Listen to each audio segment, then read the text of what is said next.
안녕하세요. 반갑습니다. 패밀리 여러분, 데일리커입니다. 자, 오늘은 컴퓨터를 좋아하시는 분들이라면 오늘을 기다리시지 않으셨을까 하는 생각을 합니다. 인텔 15세대 새로 나온 따끈따끈한 인텔 15세대의 신형 CPU를 함께 보려고 하고요. 이 CPU를 장착할 수 있는 Z890 메인보드를 준비를 해봤습니다. 프라임 메인보드와 텁게이밍 메인보드 제품들은 코이드에서, 여기 스티커 보이시죠? 코이드에서 제공을 해주셨고요. 코이드 업체 같은 경우에는 많은 분들이 아시겠지만 인텔 CPU 유통사 3곳 중에 한 곳이고 서비스 센터를 운영하고 있습니다. 메인보드 또한 유통 및 AS 센터 운영하고 있고요. 이번에 새로운 CPU가 나오면서 어떤지 좀 피드백을 해달라 제가 준비를 해봤습니다.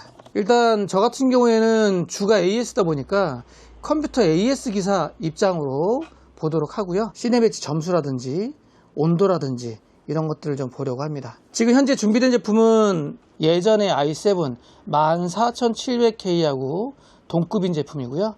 U7 265K 준비를 했고, 테스트 장착해볼 보드는 텁게이밍 Z890 플러스 와이파이. 텁게이밍 보드들은 워낙 많이들 봤잖아요. 좀 가격적으로도 그렇고 많이들 사용했던 제품 중에 하나입니다.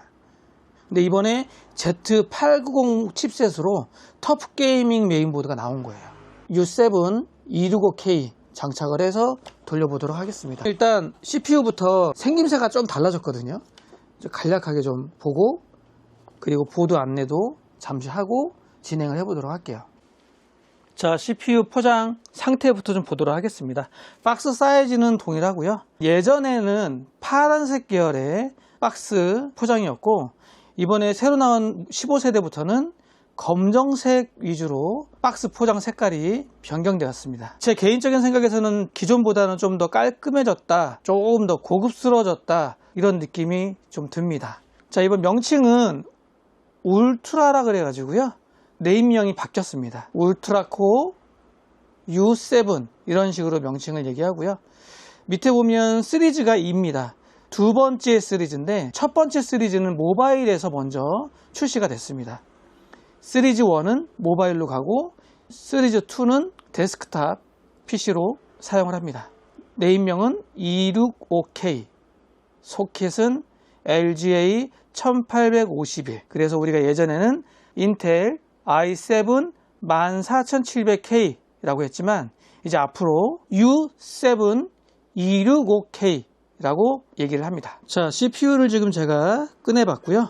왼쪽이 U7 265K, 오른쪽이 i7 14700K이고요. LGA 1700, LGA 1851 소켓 사이즈는 바뀌었지만 CPU 사이즈는 거의 비슷합니다. 그렇다고 똑같진 않습니다. CPU를 자세히 보시면 폭이 약간 얇아졌어요.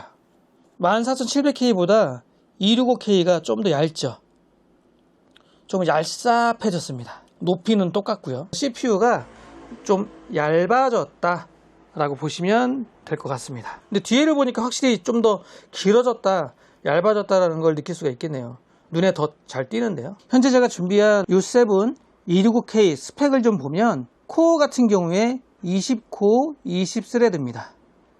P코어가 8개, E코어가 12개, L2 캐시는 36, P코어 최대 터보 부스터 클럭 5.4기가, E코어 최대 부스트 클럭 4.6기가, CPU 기본 베이스는 125W, 최대 터보 부스터 250W까지 먹습니다. 기본 메모리 클럭은 제덱 DDR5 6400MHz, 그리고 하이퍼 스레딩 같은 경우에 이번 CPU부터는 제거가 됐다고 하죠. 제가 알기로는 E코어 클럭을 조금 더 올렸다고 합니다.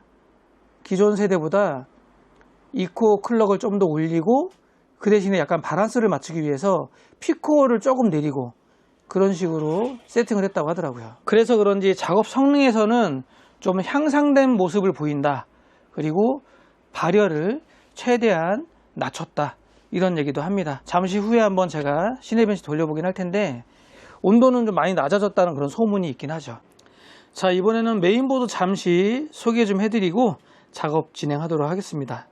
왼쪽 ASUS 프라임 Z890-P, 오른쪽 텁게이밍 Z890 플러스 와이파이. 지금 보고 계시는 메인보드가 프라임 Z890-P입니다. M.2 소켓은 총 4개가 있고요.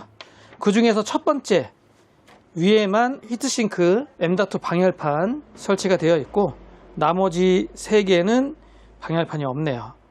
첫 번째는 젠5 지원하고, 두 번째, 세 번째는 젠4, 오른쪽 하단에 있는 단자는 젠4 그리고 SATA 모드 지원합니다. 메모리 같은 경우에는 총 192기가 지원되고요. 이더넷 같은 경우에는 리얼텍 칩셋으로 2.5기가 지원한다고 되어 있네요. RGB 연결할 수 있는 아우라 단자는 여기 보시면 5V 하나, 상단에 2개 해서 총 3개 있고, 12V RGB, 얘는 별로 사용 안 하죠. 지금은 요 단자 하나 있고, 그리고 지금 나오는 Z890 칩셋의 모든 메인보드는 썬더볼트 다 지원합니다. Z보드는 다 지원된다, 이렇게 보시면 됩니다. 프론트 I/O 단자 보시면 플래시 버튼이 있고, C타입 단자 있고요. 바이오스 업데이트 할 때 사용할 수 있는 USB 단자, 총 USB 단자는 7개, C타입 하나, 2.5기가 하나, 오디오 단자 이렇게 이루어져 있네요. DP HDMI 있고, 딱 보면 그냥 우리가 그냥 예전에 사용했던 그냥 기본급의 디자인으로 되어 있습니다. 그냥 무난한 그런 스펙이 아닐까 하는 생각이 들고요. 오늘 제가 장착을 해볼 터프 게이밍 메인보드입니다. 와이파이가 기본 제공되기 때문에 안테나 연결할 수 있게 이런 식으로 되어 있고요. 확실히 왼쪽의 프라임보다는 M.2 방열판 차이가 있네요. 딱 보면 좀 두껍고, 또 터프라고 각인이 새겨져 있어서 그냥 좀 고급스럽다, 좀 신경 썼네, 이렇게 보여요. 그리고 좌측 프라임은 나사를 풀러서 해야 됐지만, 이제 터프 게이밍부터는 아주 간편하게 탈부착이 가능합니다. 여기 레바를 누르면 돼요. 이런 식으로 누르면 빠집니다. 이렇게 장착을 하고 이런 식으로 채우면 끝. 간편하죠. 터프 게이밍 같은 경우에도 메모리는 총 192기가 지원이 되고요. M.2 소켓 같은 경우에는 첫 번째 PCIe 5.0 하나 지원하고, PCIe 4.0 2개 지원하고, 하나, 2개 지원하고, 그 마지막으로 PCIe 4.0 또는 SATA 모드 하나 지원합니다. M.2는 동일하게 4개 장착 가능하고요. 그리고 RGB 장착할 때 쓸 수 있는 5V RGB 헤더 하단에 2, 위에 보시면 상단에 하나, 총 3개 있고, C타입 하나, USB 3.0 하나, 그리고 우측에 AIO 펌프 3개가 나란히 있고요. 프론트 I/O 보면 내장 포트, DP HDMI 있고, 바이오스 플래시 버튼이 있고, 와이파이 안테나 같은 경우에는 장착하기 쉽게 그냥 콕 찌르면 장착이 됩니다. 요즘 이런 제품들 많이 나오죠.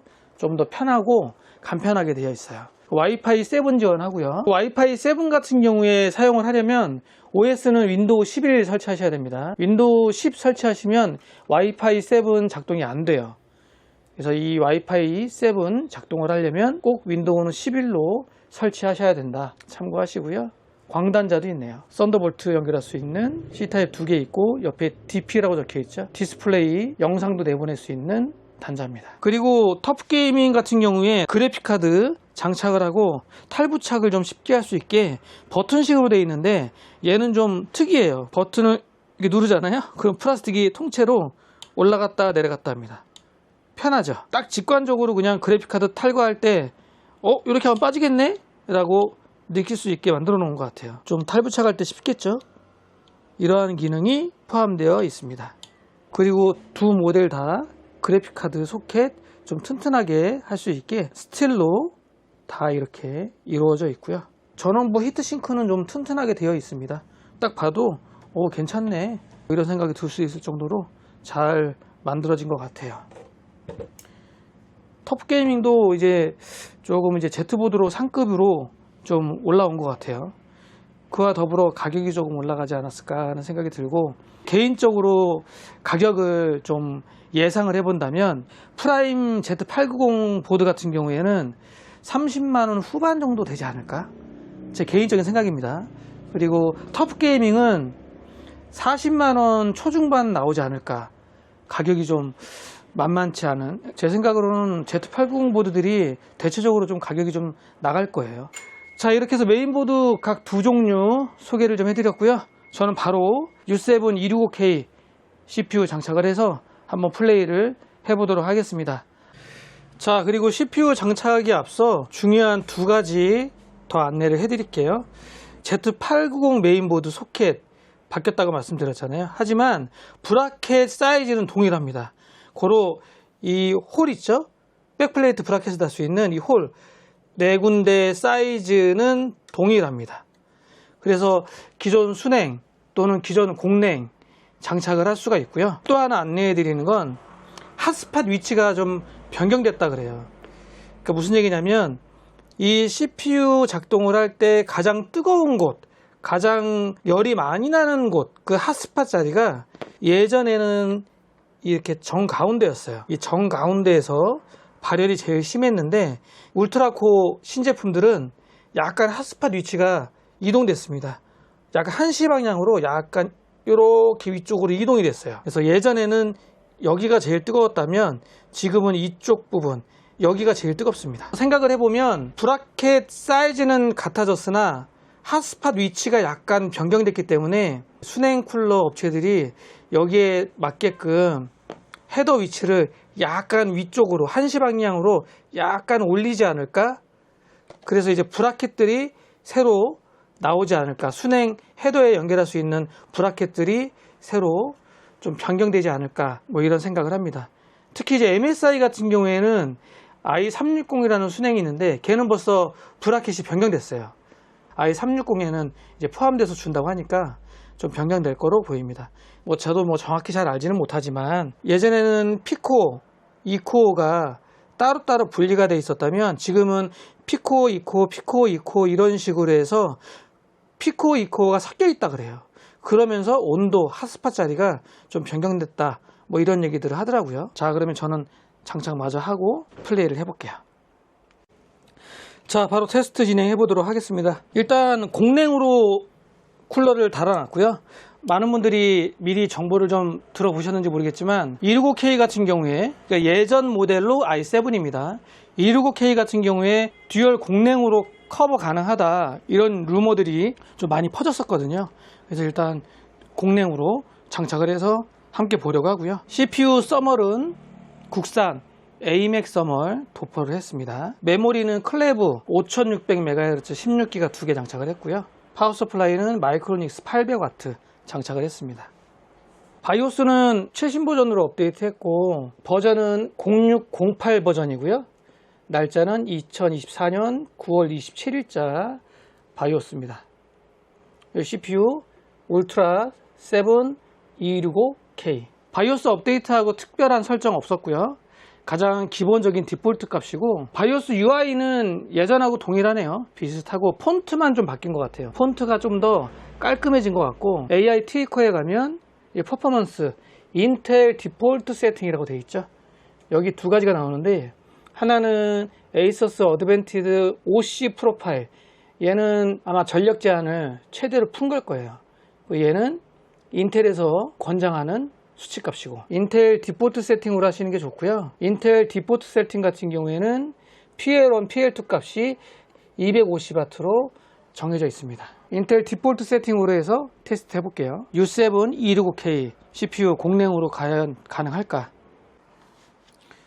OS는 윈도우 11 23H2 버전이고요.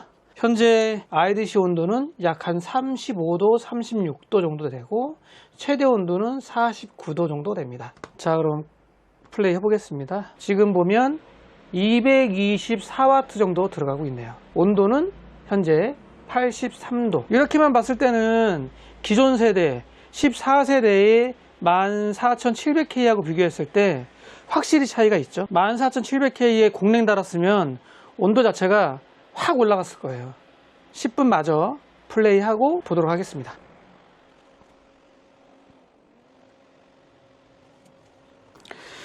자, 시네벤치 10분 테스트 끝났습니다. CPU 전력 최대 소비량 227W 먹었고요. 최대 온도는 91도에서 커버가 됐습니다. 점수는 35,823점. 뭐 요 정도라면 전 세대에 비교했을 때 온도도 그렇고 점수도 그렇고 나쁘지 않습니다. 소비 전력은 227W 정도 먹었는데 온도 공랭으로 91도에서 멈췄다는 게 차이가 좀 있다고 보여지고요. 멀티 점수도 35,800점이면 절대 떨어지는 점수 같지는 않고요. 온도가 착해진 건 맞다. 쿨러에 따라 조금씩 다르긴 한 것 같아요. 지금 제가 여러 번 테스트를 해봤거든요. AG620 공랭을 달았을 때는 최대 96도 정도까지 올라갔었는데 마이크로닉스 MA-600T 같은 경우에는 91도, 그리고 또 다른 분들 보니까 80도 초반까지도 나왔다 뭐 이런 얘기를 듣긴 들었거든요. 보지는 못했지만 공랭 쿨러의 제품별 차이가 조금 있는 것 같습니다. 갭이 좀 크네요. 아마 그 원인도 CPU 핫스팟 위치가 약간 위쪽으로 변경됐기 때문에 쿨러에 따라서 조금 차이가 더 발생하는 것 같아요. 순행 달고 한 번 더 테스트 해보도록 하겠습니다. 자, 지금은 제가 3열 순행 쿨러를 장착을 했습니다. 바로 한번 실행을 해볼 거고요.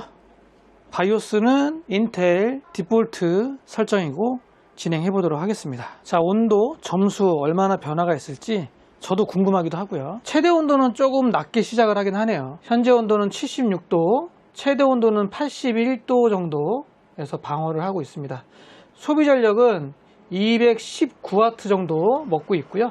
10분 마저 플레이 해보도록 할게요. 자, 시네벤치 10분 플레이 다 되어 갑니다. 마지막 바퀴 돌고 있네요.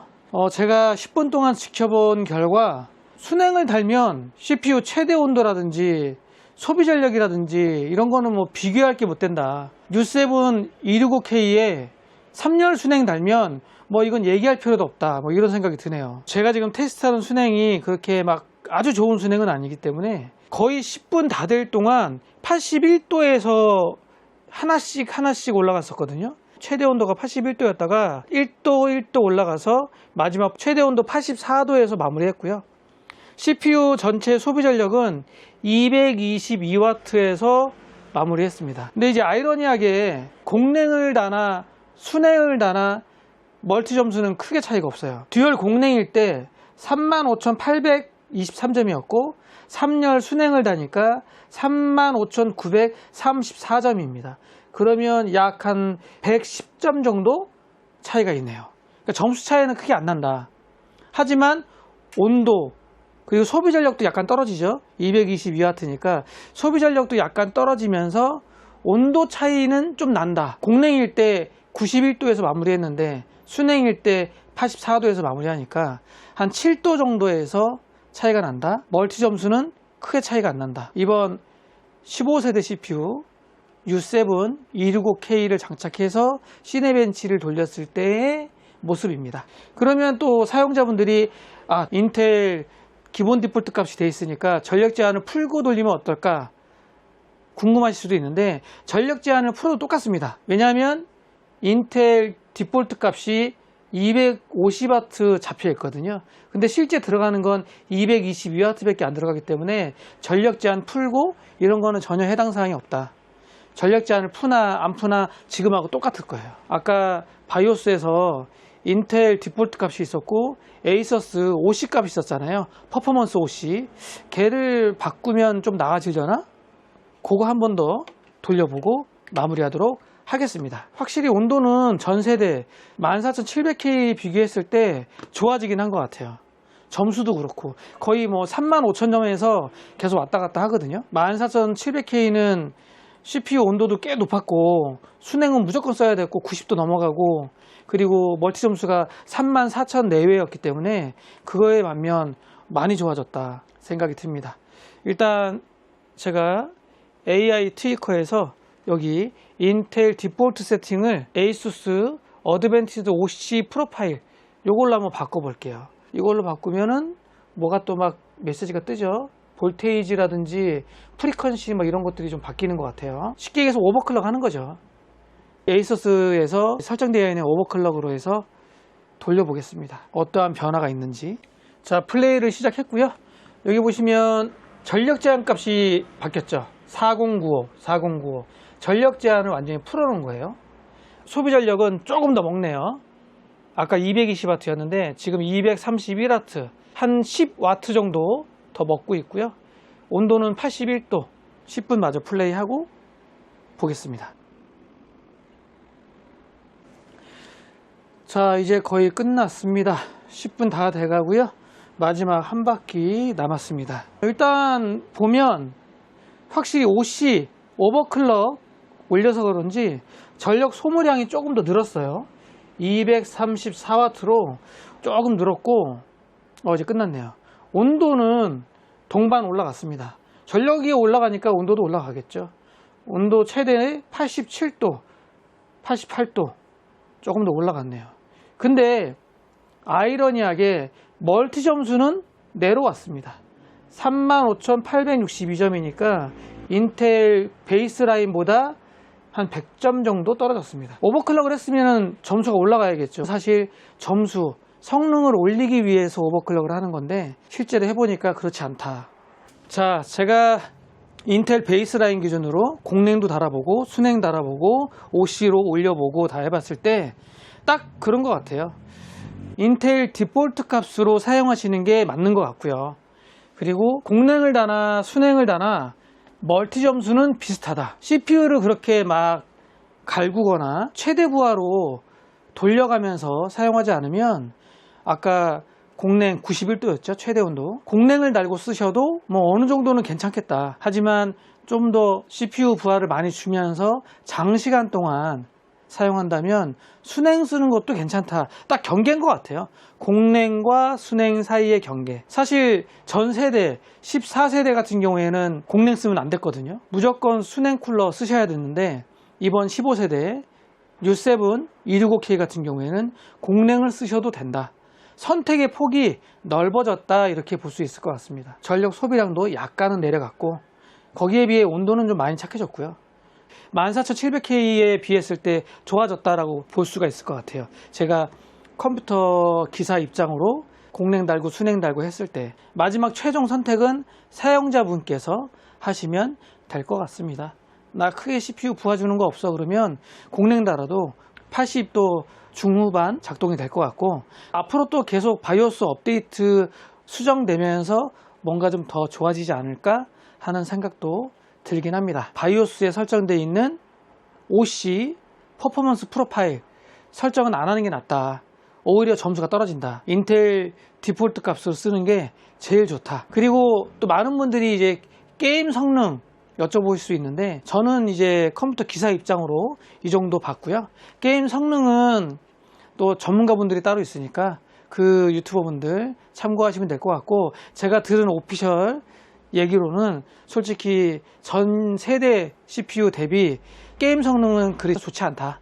프레임 성능은 좋게 안 나오는 것 같더라고요. 이거는 인텔 공지될 때 게이밍 성능이 전 세대 대비했을 때 떨어진다. 높게 나오지 않는다라고 인텔에서 공지를 했습니다. 정확한 수치는 게임 리뷰하시는 전문 유튜버분들 영상 참고하시고 제가 테스트하는 U7 265K CPU를 봤을 때 작업 성능은 좋다. 온도도 좋고 쿨링도 좋고 작업 성능은 좋기 때문에 작업용으로는 인텔 울트라코어 쓰셔도 될 것 같고 나는 게임밖에 안 해. 게임 성능이 위주야 하시는 분들은 여러 영상들을 좀 보면서 판단을 하시면 좋을 것 같아요. 자, 오늘 인텔 새로 출시된 울트라코어 U7 265K CPU 그리고 코이드에서 유통하는 터프게이밍 Z890 플러스 와이파이 제품과 함께 하셨습니다. 다음에는 또 다른 제품 가지고 찾아뵙도록 하겠습니다. 감사합니다.